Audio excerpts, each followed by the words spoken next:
Sibtul Jauzi, cucunya atau cicitnya Imam Ibnul Jauzi, bukan Ibnu Qayyim Al-Jauziyah ya, Ibnul Jauzi. Cicitnya Ibnul Qayyim itu menceritakan dalam kitabnya, beliau itu ahli sejarah, Sibtu Ibnul Jauzi.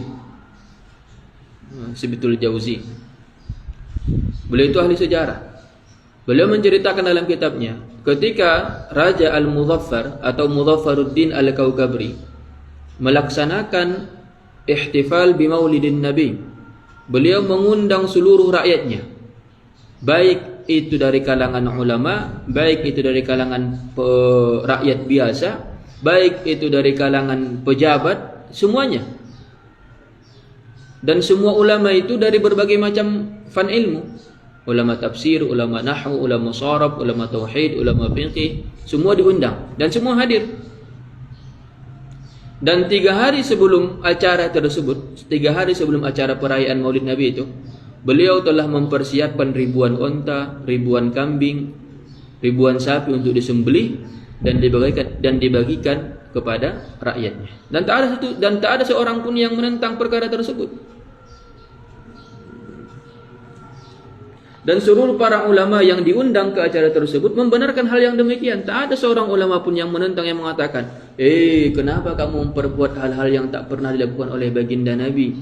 Ini kan perkara bid'ah ini. Tidak ada satu ulama pun. Sebagaimana yang disebutkan oleh Sibtul Jauzi di dalam kitabnya.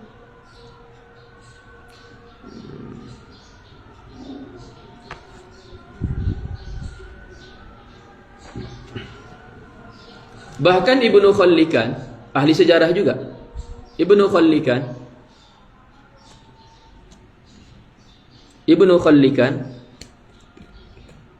beliau ahli sejarah juga.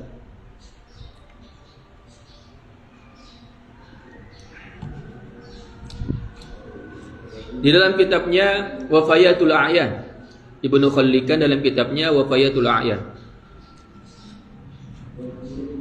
bahwa beliau menyebutkan ada seorang ulama yang bernama Al-Hafiz Ibnu Dihyah. Al-Hafiz Ibnu Dihyah. Al-Hafiz Ibnu Dihyah ini seorang yang selalu berkelana. Yang selalu berkelana, berpindah-pindah untuk mencari ilmu, mencari hadis. Al-Hafiz Ibnu Dihyah. Jadi Ibnu Khallikan menyebutkan dalam kitabnya Wafayatul A'yan, Al-Hafiz Ibnu Dihyah sedang melakukan perjalanan. Beliau datang dari Maroko menuju Syam. Sekarang Suriah lah dikatakan, dan sekitarnya. Dari Maroko ke Syam untuk melanjutkan perjalanannya ke Irak. Jadi Ibnu Dihyah pertama datang dari Maroko, pergi ke Syam untuk melanjutkan perjalanannya ke Irak. Lalu ketika beliau melintasi wilayah Irbil, itu di tahun 604 Hijriah, di abad ke-7. Itu di tahun 604 Hijriah, di abad ke-7.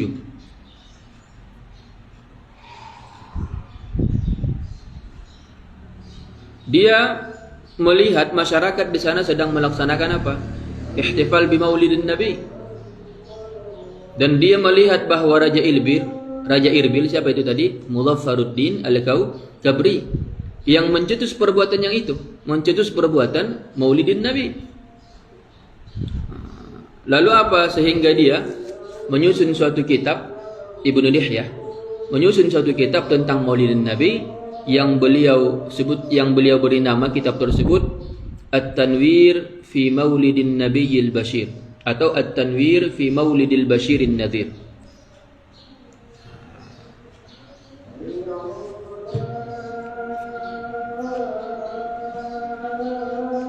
Ini Al-Hafiz dah.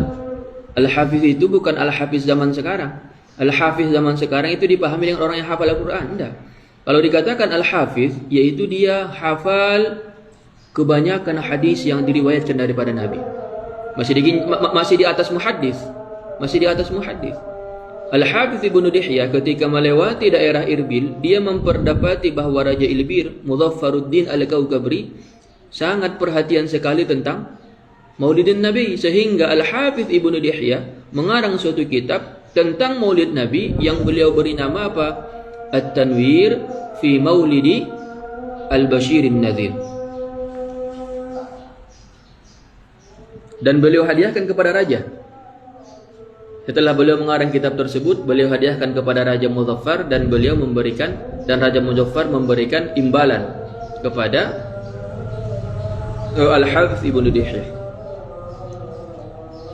Al-Hafidz Ibnu Dihyah. Kira-kira dengan pengakuan ulama sebanyak itu, kira-kira dengan pengakuan ulama sebanyak itu, Sibtul Jauzi, Ibnul Khallikan, Al-Hafidz Ibnu Dihyah, bahkan dari kalangan mereka yang mereka cintai Ibnu Katsir, menyebutkan tentang asal muasal daripada Maulid Nabi itu bukan bersumber daripada Syiah, tapi bersumber daripada Ahlus Sunnah wal Jamaah, yaitu seorang raja sekaligus ulama yang bernama Mudhaffaruddin Al-Kaukabri. Maka terbantah kelaiman mereka yang mengatakan asal Maulid Nabi berasal daripada Syiah ataupun dari Hindu, kata mereka. Kalau Wahabi di Indonesia ini, mereka mengatakan itu tasyabbuh bin Nasara, kata mereka, bil hunud, kata mereka. Itu berarti terbantahkan. Saya dipahami kan? Sekarang kita masuk kepada pembahasan dalil tentang Maulid Nabi. Nanti di sesi terakhir kita membahas tentang bagaimana cara membantah syubhat-syubhat mereka.